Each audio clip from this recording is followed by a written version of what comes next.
Buff Metal back with another video. The topic of today's rant: Satan, demons, devils, and black metal. What's the connection? What's the point? What's the purpose? What are demons? Are they real? Do they actually interact with us on the day-to-day? Well, that's what I'd like to get into today. Again, Buff Metal, this is the channel about extreme metal, yes, but we also talk about philosophy. So if either of those things interest you, please do subscribe. Now let's get right into it here. I was listening to this album right here, Perverted Ceremonies, Sabbath of Beherit.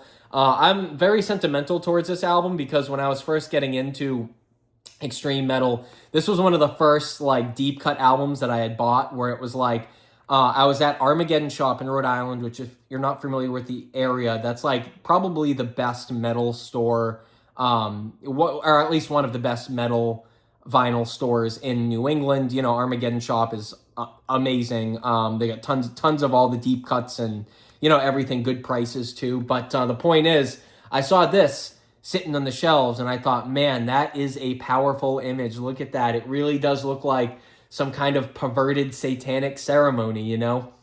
And I ended up buying it, loved it. I had a poster up of this in my room. And, you know, dude, this was just one of those first, like, breaking the barrier of like, oh man, yeah, I'm going all in with this Satan crap, you know? And it got me thinking, you know, when I was listening to this yesterday, I was rerunning it. I got it off Nuclear War Now. I used to have the LP, like I said, but dude, honestly, like between moving, military and stuff like that, like I think I've said this before, I sold off a ton of my black metal collection at one point, which I still regret to this day. So I'm buying stuff back now. Had to grab this because, like I said, you know, I love it, sentimental towards this album. It's really good. If you haven't ever checked it out, it's like a mix between Beherit, who we're going to talk about in a bit, and kind of like Profanatica. You know, it's in that vein of like real lo-fi, gritty, almost like possessed sounding black metal. And again, it got me thinking about the topic of this video, which is, where do demons land us nowadays in black metal? What is the point of all this demonic, satanic shit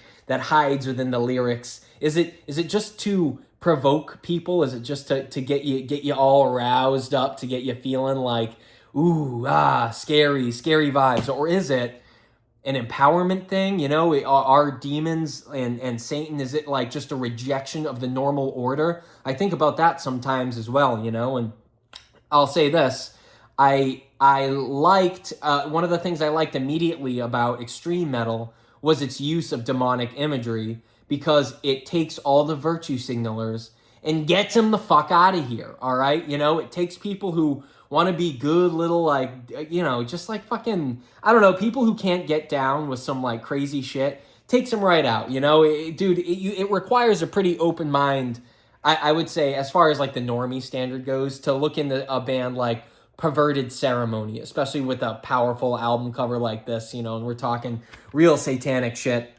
But are there real demons that hide within music and stuff like that? You know, I think about this again too. No, right? I think of that Chuck Schuldiner line where Chuck is talking in that interview and he's like, I don't talk about demons and stuff in my songs anymore because, like, I don't see any demons. The real demons are people. But here's where we get to my point. I like that line by Chuck, but I also think he's kind of even missing the point where, honestly, man, I don't see that there's really a difference. So the thing that demons, you know, the ones that we see on album covers or, you know, like in art and imagery and stuff, all those things that we see, I believe, are symbols for things that we all hold within, right?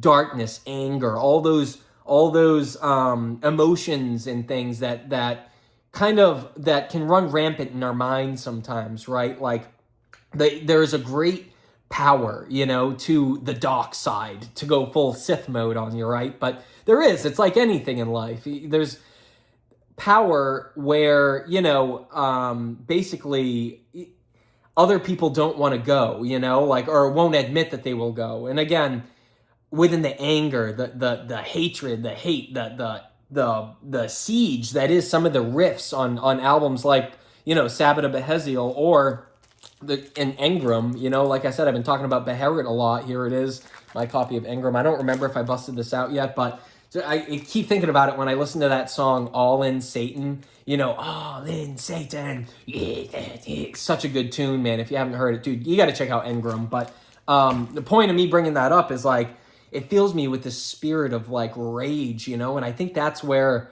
you know, the devil that we are all connecting with is. Maybe it is a bit demonic to be filled with rage rather than tranquility from the music. But, you know, I find that more people who look for peace, love, hippity dippy vibes from their music, you know, they just want to go and like, chill out, bro. You know, I find that they often tend to be complete dicks. Like, again, I've talked about, like, you know, I've dipped my toe in other genres of music and stuff before in life, you know, just having friends and stuff like that, you know, and there are so many other crowds that are just filled with complete fucking dicks, man. I don't even know what else to say about it, you know, and the extreme metal crowd, it's almost like very contradictory in a way if you think about it, or at least the way I think about it, because like I don't find that there are many people, even though we're all here to rage and channel the demons and the energy of hell, right? And like I don't find that most people in this though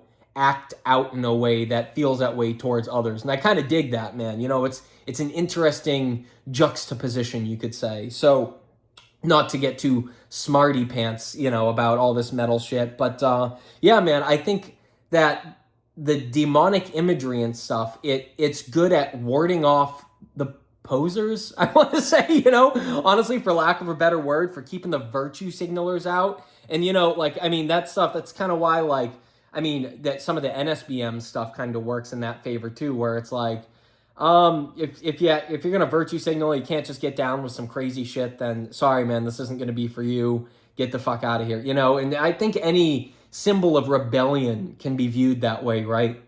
And I think that's why it's important for black metal, especially, to touch on the taboo of Satan and all that stuff, because I do think that kind of, again, there's a force to it. Everything has energy, right? Half the reason why I get, you know, vinyl and stuff like that to begin with, God, such a good album, man. Every song is good on here. But half the reason I get vinyl to begin with is because it has energy to me. There is something about having the physical presence, you know? So do I think this thing is like demon possessed? Well, no, not by the thing that, you know, when I spin it at the wrong speed or something, it's going to hop off the turntable with a pitchfork and say, give me your soul, bitch, you know? I don't believe that is going to happen.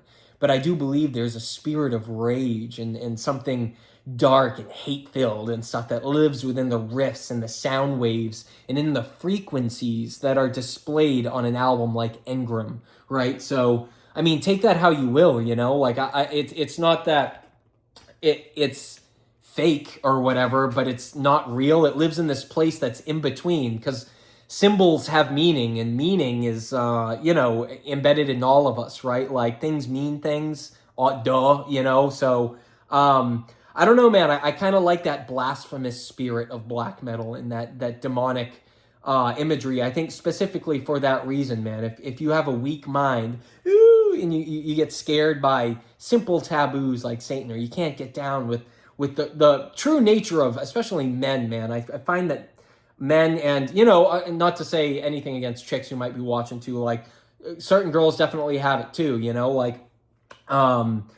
that spirit of almost like dominator, conqueror, you know, like that vibe of like, I want to channel the war spirit, you know, a warlike spirit from within. I think a lot of us have that, and I find that in metal, it's much easier like to relate that and to channel that through than with pretty much any other genre of music. So I guess in that way you could say I am demon possessed by black metal or extreme metal or whatever you want to say. And I think that's cool, man, because you know, I don't know, dude. They're all symbols, right? And that's really the final point I'll make here is all these symbols and stuff. They represent something that's within. So you can say it's fake and that there are no demons, but I ask you this, man, what's the difference? You know, is there a difference between the spirit of anger and you know, and power and like charging forth, you know, like that rebel spirit that's gonna swim up tide and just conquer the day, you know? Like, for some reason, I find that spirit to be here in black metal. But does that mean that, you know, it's necessarily demon possessed? maybe the demons, maybe we can think about it this way, right? The demon is just the symbol of that, you know, to me at least. And in that way, you could say that, yeah, man, the demons are very real. And I don't know, man, it's all in how you look at it. Beauty is in the eye of the beholder, right? Or, you know, hatred's in the ear of the beholder of good records, you know? Anyways, guys, I'm losing the plot. That's it. Thanks for listening to me rant. Hoo hoo!